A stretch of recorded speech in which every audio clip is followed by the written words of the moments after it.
format just because it's a scanned book chapter. So it's a little cumbersome to read. Recognizing that, uh, give yourself some time. It might be helpful to print it if you have the capability of doing so.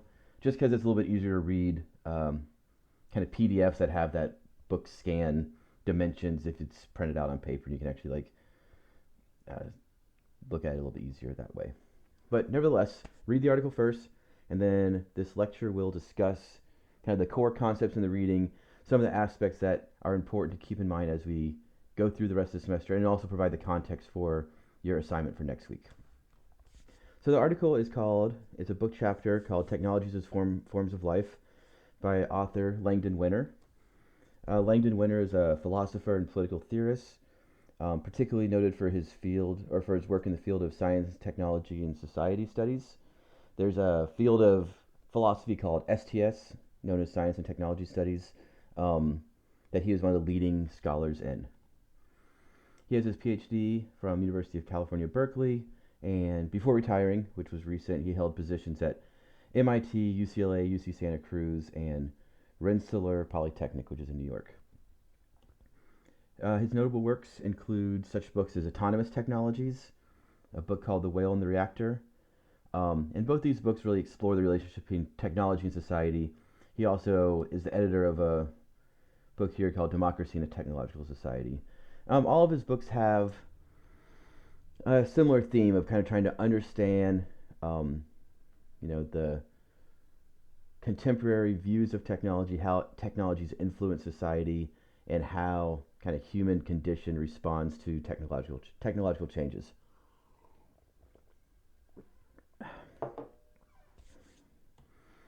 Some of his kind of broader philosophical views. Uh, he has kind of a political science background, so he suggests that technology embodies specific forms of power and authority. And in doing so, he proposed what's known as artifact theory. And artifact theory essentially says that certain technologies are inherently political and that their particular design or arrangement or techniques of making or various aspects of that artifact um, emphatically shapes behaviors and social order. He's a critic of technological determinism. So technological, and I'll go over technological determinism a bit more, but that's basically the framework that uh, once technology is introduced into a human society, that our choices are kind of fixed based on that technological artifact. So in this framework, the technological deterministic framework, it says that uh, humans respond to the technological conditions and that we don't really have free will within that process. Um, and like I said, he critiques that and offers an alternative point of view, which is what this article is mostly about. And then his influence, he's been hugely influential in fields of science and technology studies, environmental ethics, computer ethics, political theory, etc., etc. So, a very influential scholar in the work of trying to understand the relationship between technology, society, behavior, and politics. Okay, so the reading specifically, this book chapter, Technologies as Form of Life, his central thesis is that we must critically examine the nature and the significance of the artificial or the technical aids that have been developed to aid human activity. And his central question within that is why has a culture, and this is a direct quote from page 50, kind of the first paragraph under section 2. Why is a culture that so firmly is based upon countless sophisticated instruments and techniques and systems? Why have we remained so steadfast in our reluctance to examine our own foundation? Right, and so his basic question of our relationship to technologies is like, why are we reluctant to kind of critique and reflect upon how that relationship is changing society, how that introduction of new technologies, that introduction of new things that we surround ourselves with, that we use to aid in various functions, why are we reluctant to examine that critically? And, kind of the broader answer to that is really this idea of the progress in the 20th century. So when we think about the 20th century, just in terms of its trajectory. We can say that the 20th century is one of rapid technological advancements. So we saw, unprecedented growth during the previous century in various types of technologies, computational technologies, telecommunication technologies, medical technologies, transportation technologies, et cetera, et cetera. And so, each of those technologies within that previous century was kind of like a radical departure from previous technologies or previous uh, forms of human aids. With this rise in technologies, we also saw a rise in production or the industrialization of production techniques, which had a significant impact on economies and societies across the globe. Um, we also saw a breakthrough in many medical innovations, including vaccines, antibiotics, understandings of anatomy, medical imaging, all of which dramatically improved life expectancy and healthcare more broadly. And we had major shifts in labor markets, where various aspects of animation or automation and technology led to shifts in labor arrangements, with new skills becoming essential and older, more traditional skills, or some older traditional skills becoming more obsolete. So essentially, during this 20th century, past 125 years, we had a sense of linear progress that was defined by the introduction of new technologies that radically transformed our relationship with the world and our various movements and behaviors and activities. We had a massive increase in the production of these materials and these technologies, coupled with a changing lifespan that allowed or facilitated that many people live longer, and a shift in the labor market that changed the nature of work and our relationship to the things that we were making. Right? And so these are all kind of like different aspects that are in the broader container of progress in the 20th century.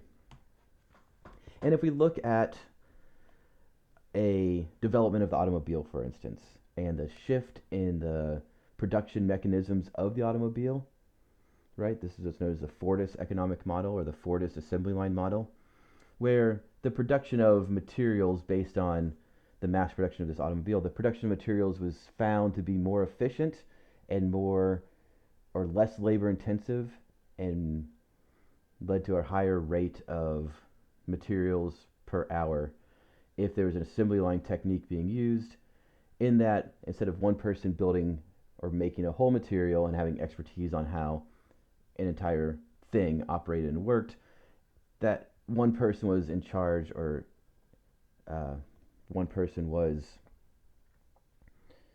necessary for one aspect of the car in this case, and then that car moved down to the next person. So at each step, a different person with a very niche or a very specific expertise did one task, but there was not this comprehensive set of knowledge.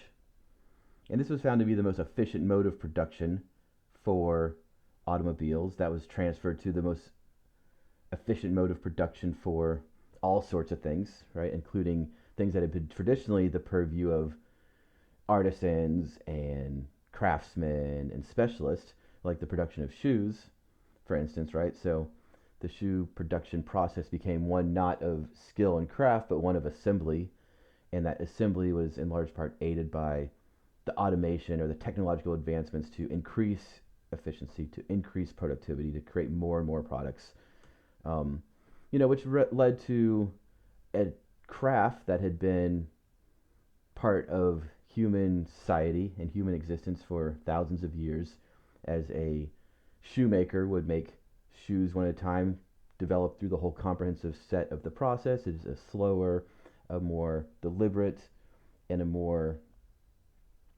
kind of materially significant practice, right? To assemble a shoe one at a time, and then that's for a single person, as opposed to the production technique of having various pieces assembled by various people or machines through this kind of assembly production. So that changes our, that's one way that the idea of progress has changed our relationship to technology in the 20th century, leading to today, and how um, innovation and how assemblages kind of come together to change the nature of the labor force. Um, and it's easy to see an example of that in contrast to somebody who makes shoes, right? In this very kind of like traditional craftsman type of approach, um, as opposed to that same assembly line mechanism now being used for component pieces of different technological digital artifacts. So when we go back to the central question, right, of like why are we so steadfast in our reluctance to examine this, it's because the rate of change happened kind of so relatively quickly within the confines of human existence, right? In the past 100 years, there's been this kind of radical transformation of not only the amount of things that we have, but the production mechanism of those things, the length of our life to fill it with these different things, and then what labor is required to make those. That it's happened kind of all under this kind of like disguise of modernity and progression and uh, kind of globalization, that it makes it difficult to take a step back and examine what's actually happening in that process.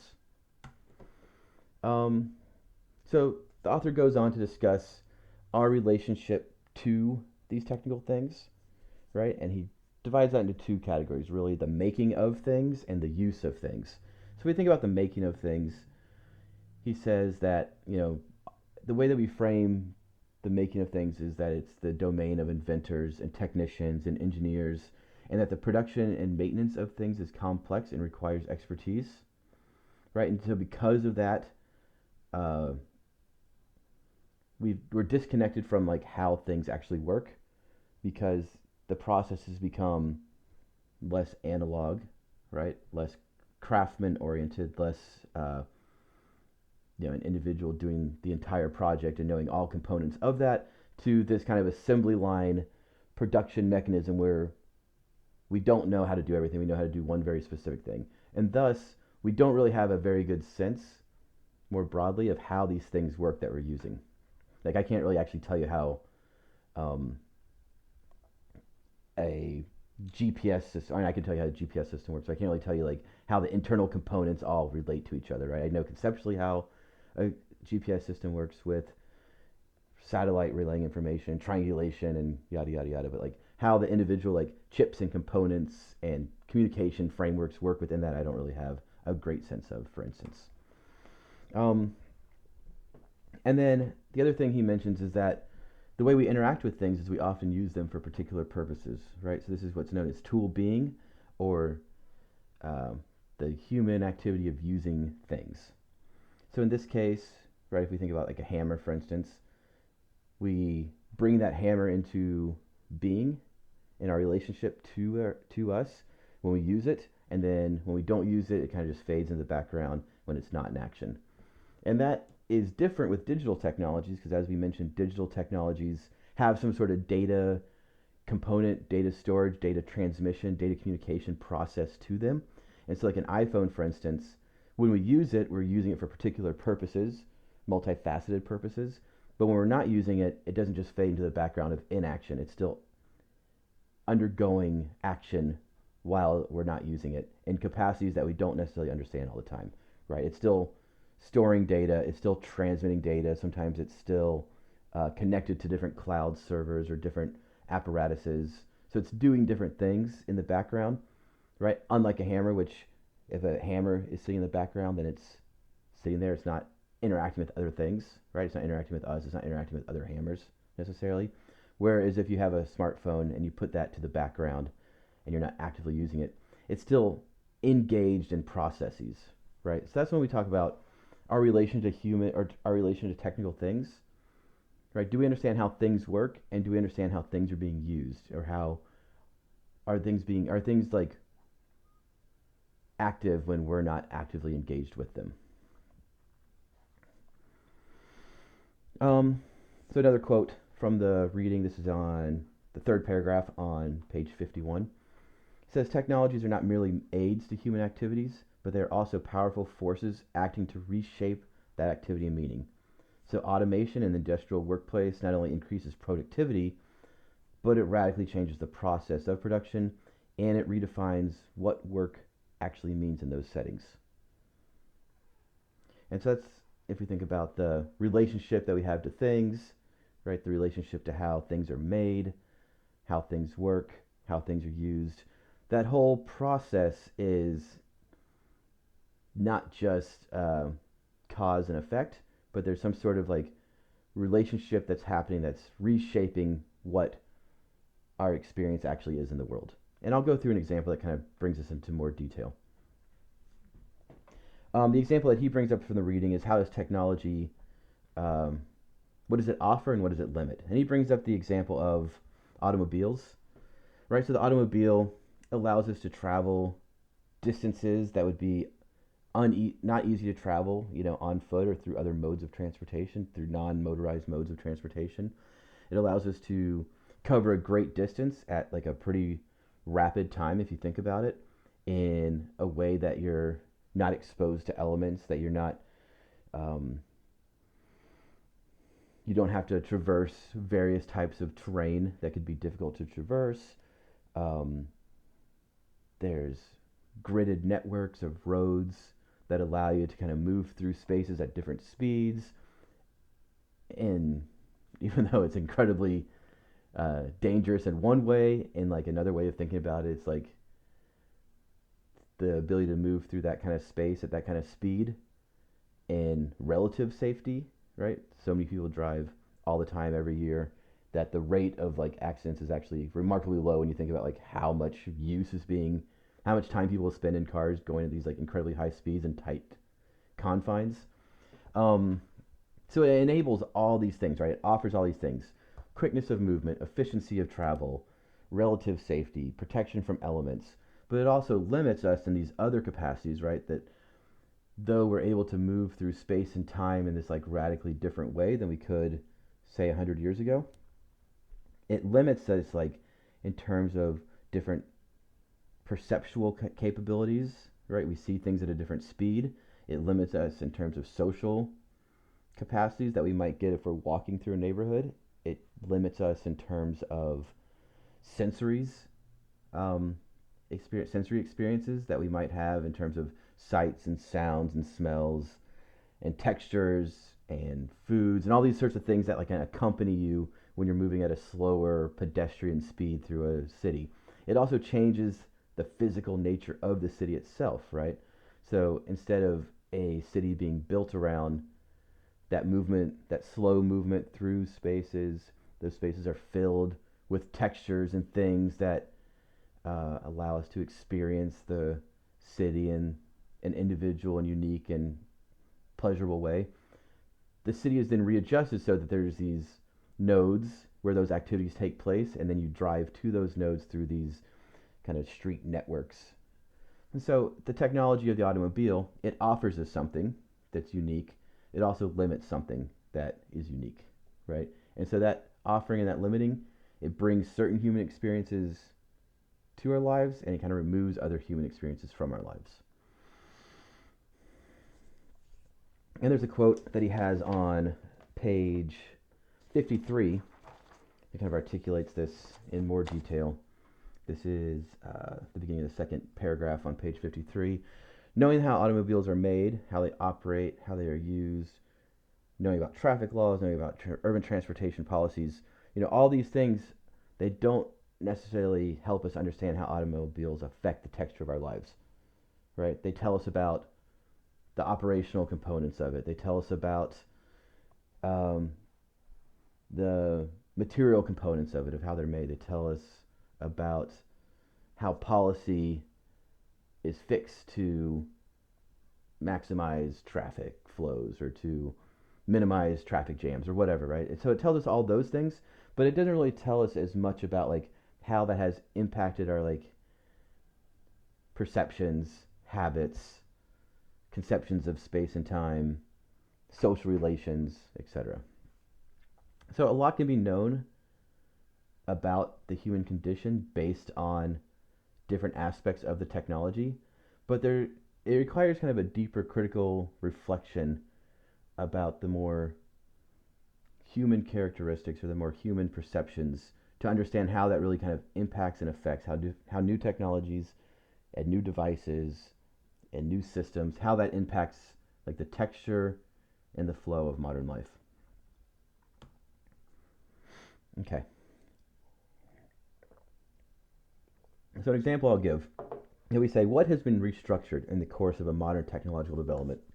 And we'll use a case study in this example of a smartphone. And this is a similar thing that you'll do for your mini presentation for next week's assignment, where you'll be assigned a technology, a relatively contemporary digital technology, and you'll go through how that technology and how the invention and proliferation of that technology into society has changed kind of various aspects of the human condition. So, those aspects specifically will be habits, perceptions, concepts of self, ideas of space and time, social relations, and political boundaries. So, for instance, if you are assigned social media platforms, for instance, or shopping platforms like Amazon, those are like two different examples of what you could be assigned. Then you'll go through and you'll make a PowerPoint or a little like video presentation thing that discusses how habits, how perceptions, how concepts of self, etc., have all been kind of shaped and restructured based on the development and the proliferation of that technology. But I'll give you more details about that in the assignment specifically. Okay. So if we say what has been restructured in the development of smartphones, we look at habits specifically. We can say that the regular use of our smartphone device has become integral and often an unconscious part of our daily routine. And so it's changed our communication habits, right? Our communication habits are now constant, multifaceted, and accessible from anywhere. We don't have to go to a landline like we did 20 years ago to call somebody. We have instant access to contact and communicate with people in a variety of different ways instantaneously from pretty much anywhere. Our information gathering habits are instant and external, right? We don't really have conversations with people about what actor was in what movie or whatever, facts or trivia or whatever. We have all that information instantly to us. We can instantly access that on an external device. So it kind of changes our habits of acquiring and storing and recalling information. Our navigation now is in real time and it's self-located. By self-located, I mean that your device has a GPS that places you within a map. And so when you look at the map, you can see how you specifically where you're at that particular time relate to these other objects, right? You don't have to like figure out the landscape around you and then figure out where you are on like a paper static map, but instead it's customized to your own location, and there's real-time directions, and even sometimes external things like traffic or road closures can be incorporated into that personalized route. That's what's known as an egocentric map view or a first-person map view, right? So that the map itself is kind of like curated to your own spatial location and the environment and where you're going. Our media habits are completely different with a smartphone because media can be both accessed and produced instantaneously from a single device. Whether we want to listen to music, watch things, make music, make videos, all those things can be incorporated and accessed instantaneously in the single device that we're having. Instead of having like a Walkman and a video camera and a microphone and all these different like other more rudimentary technologies that are all incorporated into a single thing, and that changes our habits of media consumption and production. Our social interactions and our expectations of those interactions shift rapidly. Our habits of social behaviors are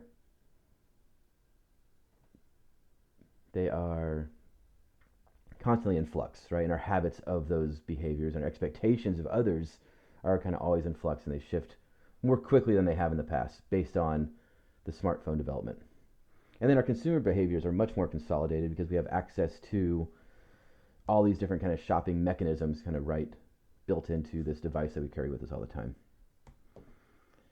So when we think about habits, here's one example, a visual example of, people at a concert. Last concert I went to, it had been a few years since I've been to a concert, having, with the pandemic and then having a child. In that process, I had not really been to a big concert in a while.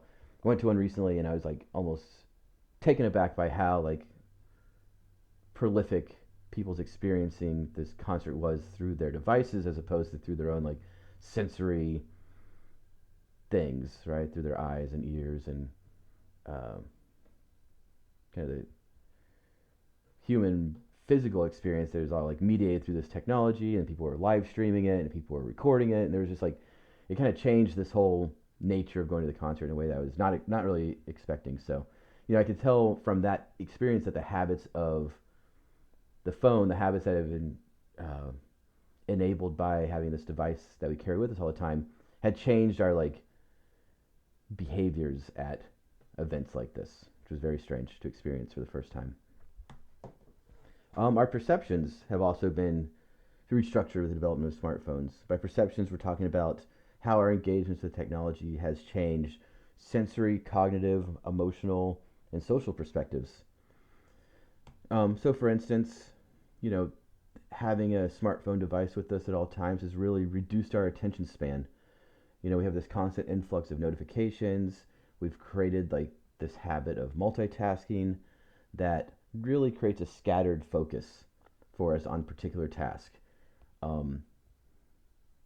We're always kind of because we can, and because like our phone kind of prompts us to do so, we're always kind of actively engaging in multiple things at once, and that in essence reduces our attention span to the one thing that we're doing in a pretty dramatic way.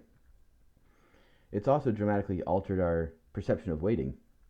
We don't really have idle time in the same way that we did in the past. In times that we potentially could be idle and alone with our thoughts, or,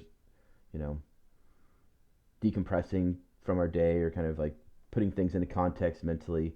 We often spend that time now checking our phones, playing games on it, reading things, interacting with other people via social media. And so that facilitates this kind of like constant need to be active and productive, right? And we've internalized that into other aspects. And then it's also kind of formed this notion of instant gratification, right? Since we have instant access to information and entertainment and social interactions, it fosters an expectation of immediate gratification in our lives, and we extend that to other things, and that decreases our patience for things that operate suboptimally. So we can really kind of see this in contrast if we go to like, a place that operates suboptimally, like the DMV or the post office or some place that like still often relies on kind of analog and rudimentary processes that haven't really adapted in the past however many years. Sometimes restaurants you go to will be like this, or dentist or whatever. There's like various places that operate in a way that is suboptimal towards the contemporary conception of instantaneous access to things, entertainment. And so that creates this like weird contrast, or this weird response where we have kind of a negative response to things not operating the way that it operates in our digital devices.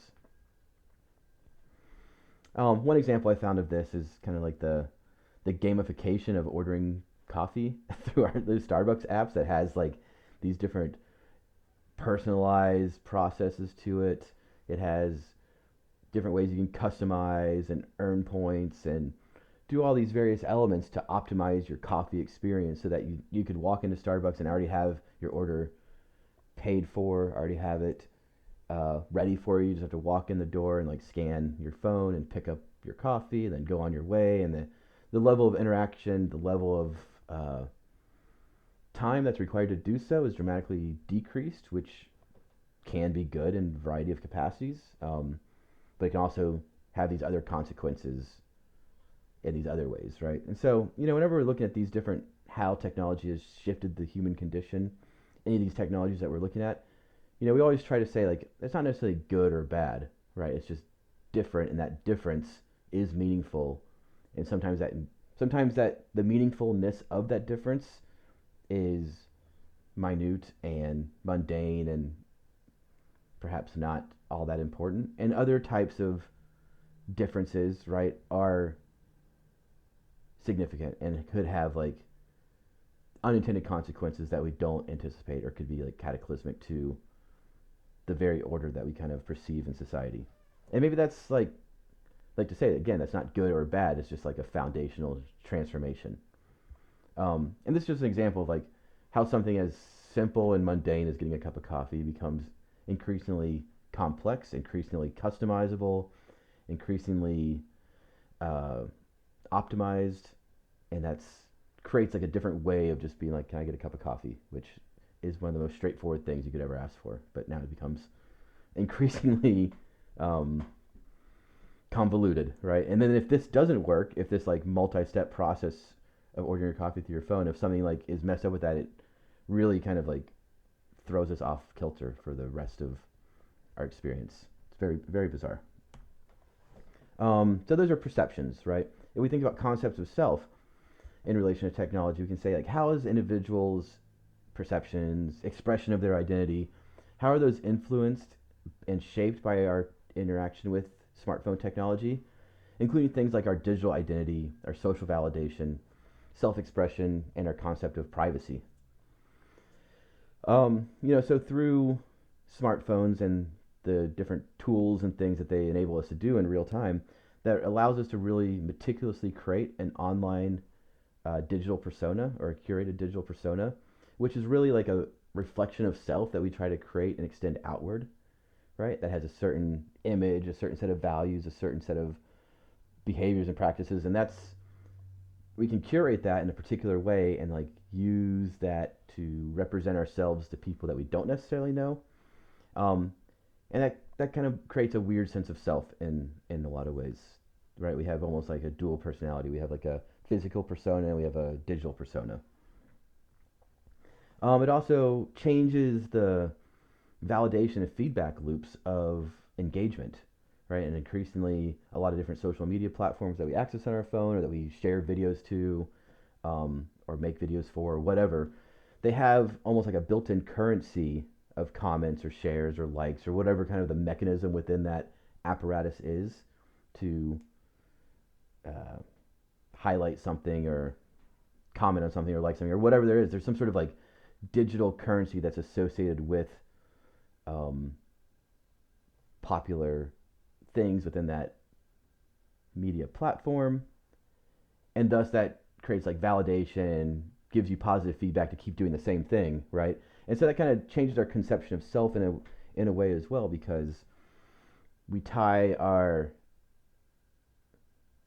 kind of digital persona, self worth of our digital persona, to these external forces that we don't really have maybe a good sense of, or that change all the time. So it can create like these weird feedback loops that can give us like dopamine rushes and make us feel like validated and really important. And other times we could do the exact same behavior, but the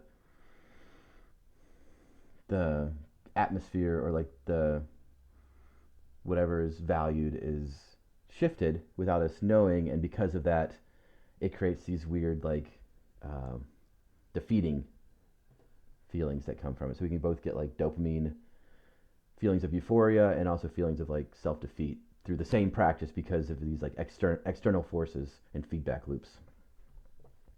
And then it really erodes these like privacy norms, these distinctions between public and private life. We regularly share our experiences, our thoughts, and increasingly our mundane moments to a broader audience in a variety of different ways. And because of that, it's led to a more invasive or a more open sense of privacy in society as a whole. Um, yeah, so it's just kind of one of those things. Again, not good or bad, but just like it's changing that conception of what public and what private space is, and how we kind of operate within those two different things. Here's a picture I found, right, of a digital persona in action, right? How we're like, how there's all these different things that go to great lengths to like stage and create like a digital depiction of something in order to express an identity, in order to sell products, in order to create a digital persona. There's a really interesting movie about that, actually, with Aubrey Plaza. I can't remember what it's called. Ingrid Goes West, I think. I think that's the one. Anyway, yeah, and so this whole kind of like how we're conceiving of ourselves has shifted radically with the proliferation of smartphones as well. Um, what else has been restructured? Our ideas of space and time. So these have been profoundly altered by smartphone technologies. It kind of completely has reshaped how we perceive and interact and understand the environment and the temporal aspects of our life. So both the spatial aspects, right, our movements, our environments, etc., but also like how we think of time as a thing in society. So virtual spaces and global networks that has kind of decreased the importance of the local and has blurred the distinctions between private and public spaces. Right, we're more interconnected on the global scale. Um, there's all sorts of virtual spaces that we can congregate and meet, and so it's decreased the importance of local spots, right? Whether that be local businesses where people go to get coffee, or that be um, public spaces or whatever, right? It's kind of decreased the importance and the prominence of place. Mobile devices have also changed our pace of life, right? They have a culture of instant gratification. Information, communications, and services are expected to be available immediately, and thus our pace of life and our perception of time have become accelerated in a lot of ways. And then our work-life balance has been blurred. Um, we've changed our perception about what productivity means, about task completion, about time management, about when we're expected to be doing work and when we're not expected to be doing work. Even, the other day when I received notification that the strike had been resolved or the labor dispute had been resolved, that was at like 10 o'clock at night. And there was kind of a built in expectation. It's like, well, class is in the morning. And it's like there's a built in expectation that, oh, I can see that information right now because even though it's 10 o'clock at night and it's past what normally would be working hours, there's an expectation that because it's going to be delivered to your device immediately, that you're going to see that immediately, right?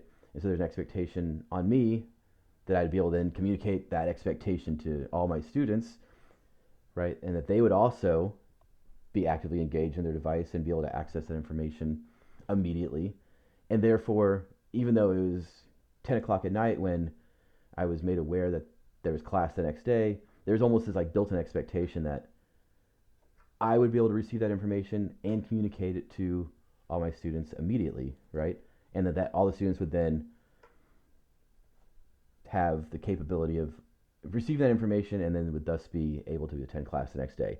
And I was in the building at 8 o'clock the next morning, and there was 8 a.m. classes the next morning, like 10 hours after the strike was resolved, and they were full. And it was like, oh, that expectation was met because a class of 100 people is full the next morning of somebody that I know previously had not expected that class to go, and the students had not expected that class to be going that morning. And then, within a short amount of time, that expectation, that task completion, that time, all that stuff had been like reconstituted so quickly because we had those perceptions of the work-life balance have been like completely blurred. So that's just an example of that. An example you could have on your phone is just you can have like notification overload all the time, right? Where you like all these different apps that you download that you get information from at various times.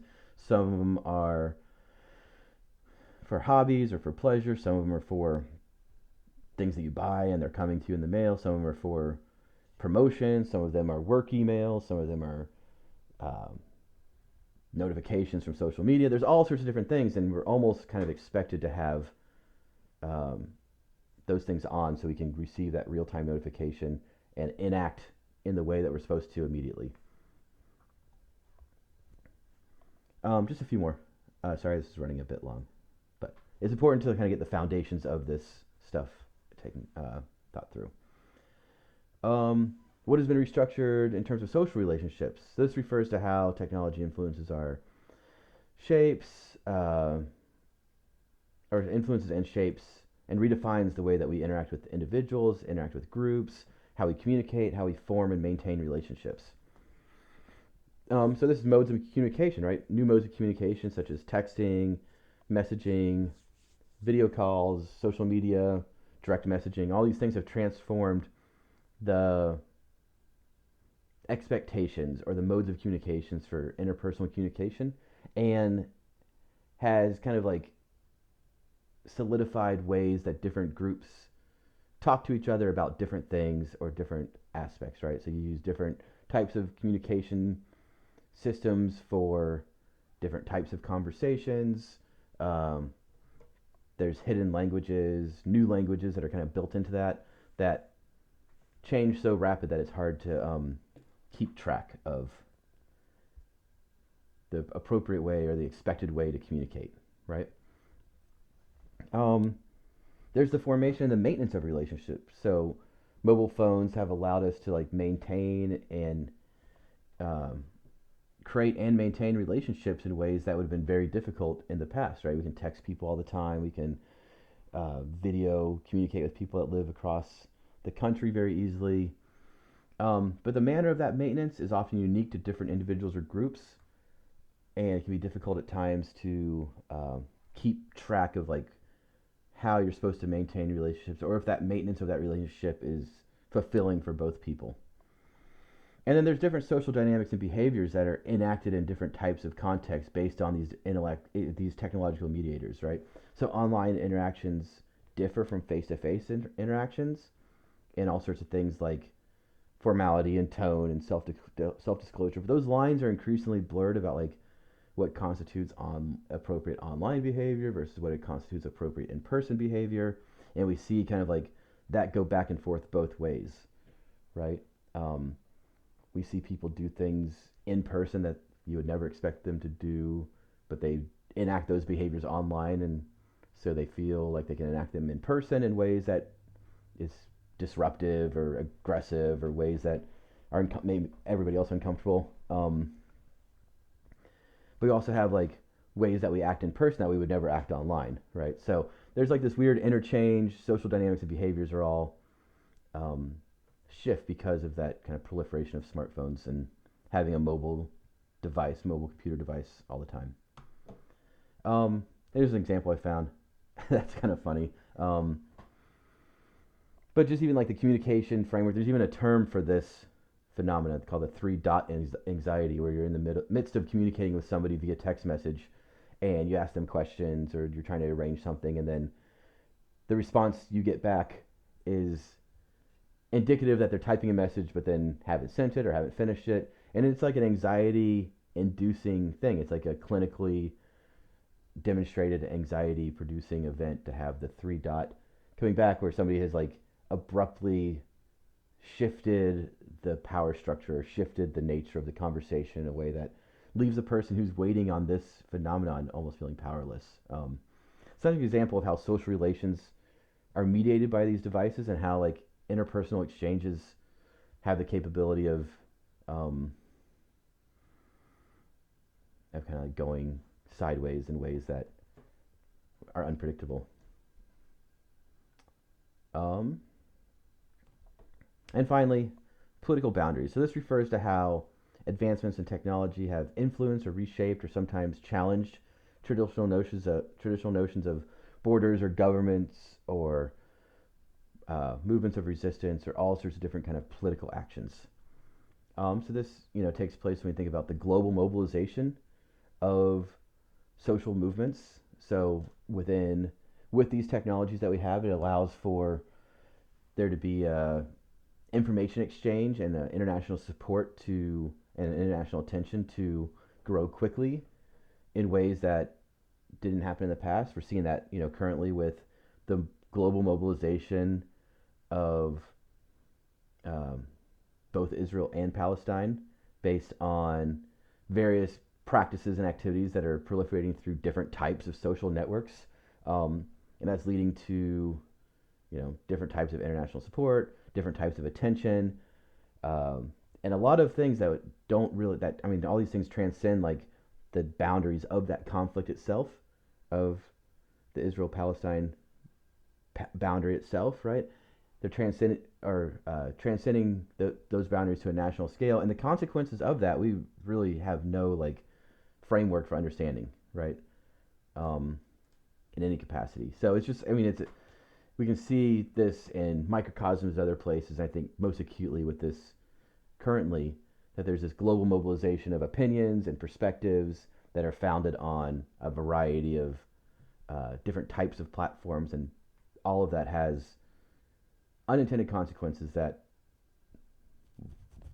looking back in 5 years, we'll be like, oh wow, that traces the path, right? But right now, we're not really able to see what that is. Um, this new technologies, mobile technologies, also allow for the real-time documentation and exposure of events that can draw support, that can put pressures on governments or institutions. And we'll talk about later in the term how this actually, there's like surveillance and privacy issues that are associated with this. So while instant documentation of events in real time to share into a social network apparatus does one thing, right? Um, it can create global mobilization. It can expose corruption or expose various things. It also like leaves you open to surveillance by governments or by corporate entities or whatever. And we'll talk about that later in the term. There's a whole interesting kind of dynamic there.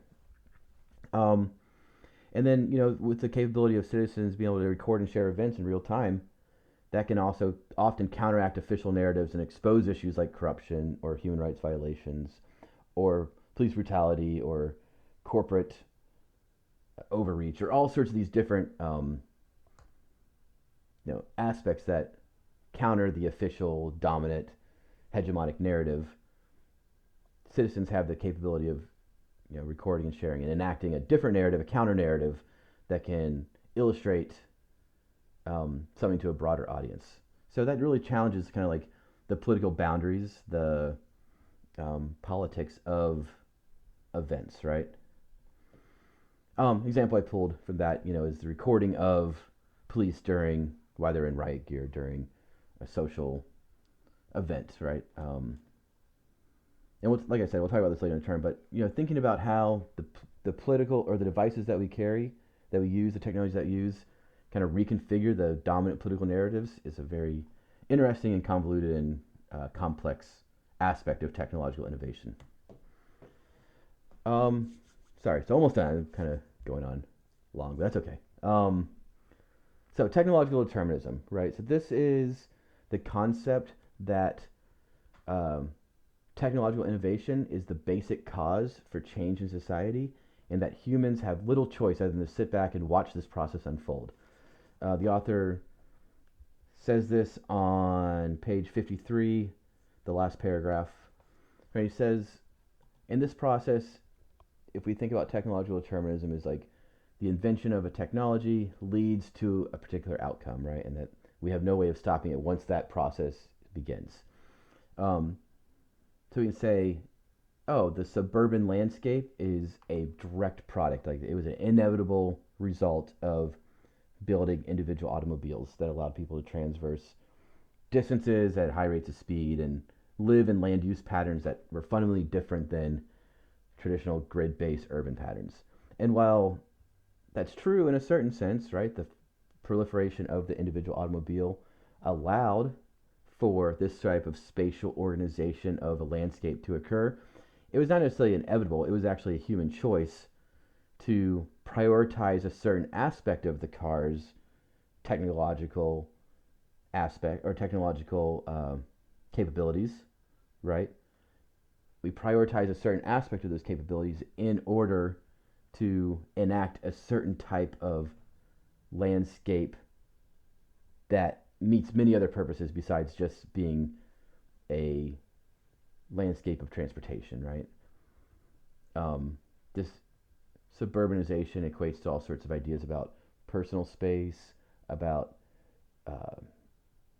success, about notions of progress, about escaping the city for various social and economic and racial reasons. There's all kind of built into this um, broader social, political, economic narrative of the post-war Americas, that the car helped facilitate, but this land use pattern was not the direct, like, inevitable process of the invention of the car. So what the author suggests instead is that we should use a term not technological determinism, right? There's not fixed outcomes based on the technologies we invent, but rather um, we have this idea of technological somnambulism, which is basically means that we're sleepwalking, right? That um, outcomes are not fixed based on technologies, but we are willingly sleepwalking through the process of reconstituting the conditions of human experience. And we're not actually taking the time to adequately think about the unintended consequences of new technologies. And so we're inventing new technologies, we're deploying them out into the world in a variety of different ways at rapid speeds. Um, they have consequences, they have changes to the human condition that these different technologies will facilitate.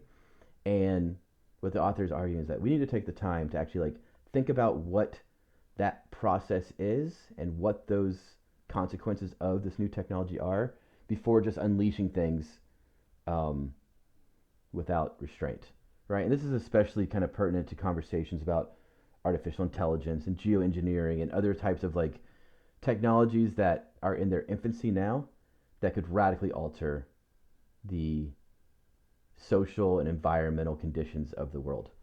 And we'll talk about that later in the semester. But that's kind of like where we're at now in terms of we have this rapid increase, not even a linear increase, but a logarithmic increase of technological capacity and development.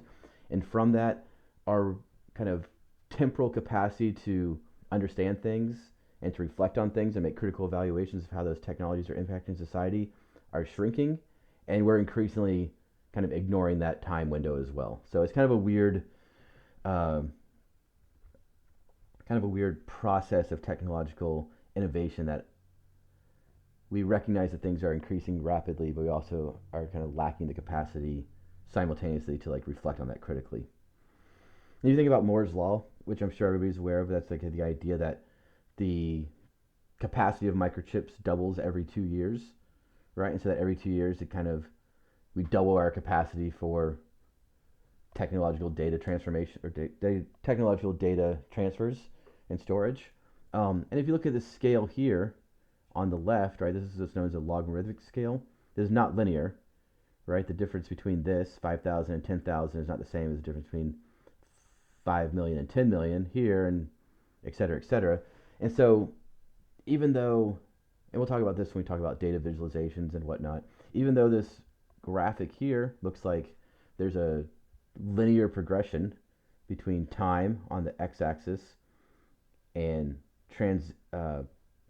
microchip capacity on the y-axis, right? And that data visualization gives us the perception of linearity. This is actually logarithmic, right? Because this is linear on the x-axis and the y-axis is doubling. So we'll talk about that more when we look at other types of examples of data and how we're like misunderstanding data.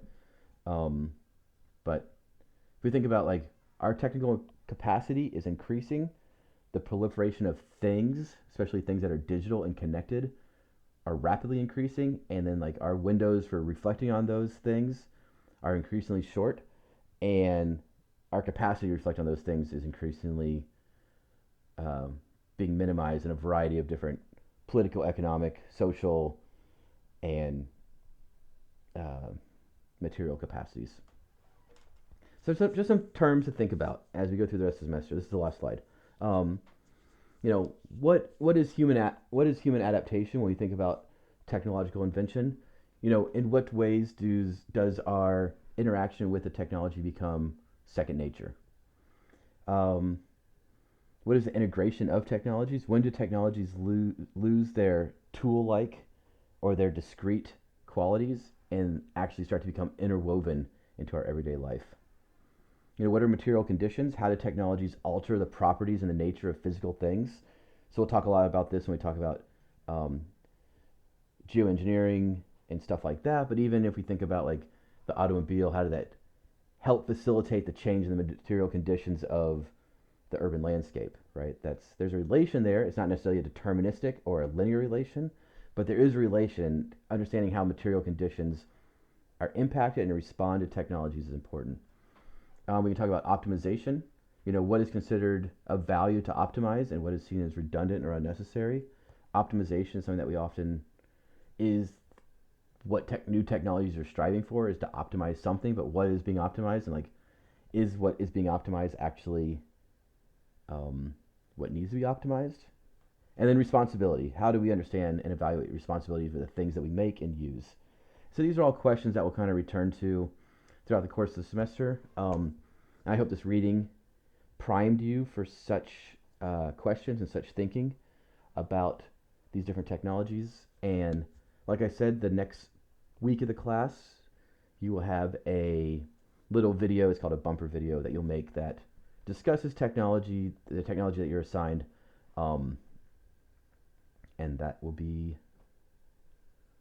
the next step. So thank you for if you made it to minute 59. I appreciate it, and hopefully this provides the context needed from this reading to kind of think critically about technology in this course, and will set you up for reflective thought throughout the rest of the semester. All right, thanks. I will talk to you soon.